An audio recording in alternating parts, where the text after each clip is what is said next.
Hey guys, today we're going to be looking at the activity name suggestions in WorkPAK. So to get started, if we click on this home icon up here, we're going to first start off in system setup. And so our system setup is going to give us all of our global lists that we have to use within WorkPAK. So if I just scroll back to the end over here, we see this activity name suggestions tile. So if we click on this, everything that we see that's added to this global list right here is what's going to be available for our planners as they're going in and adding activities. So if they start typing in clean, they just start typing this in, then this is going to automatically pop up where they can just enter and it's going to fill that in. So this is helpful for keeping all of the language the same.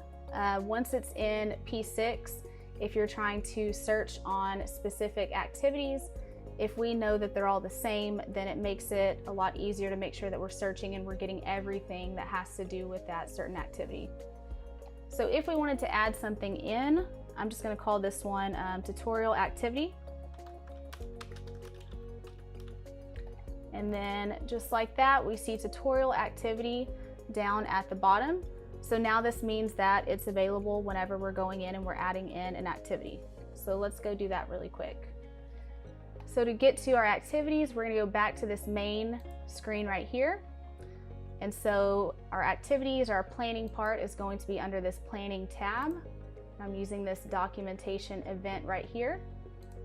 So we're going to be in the work scope.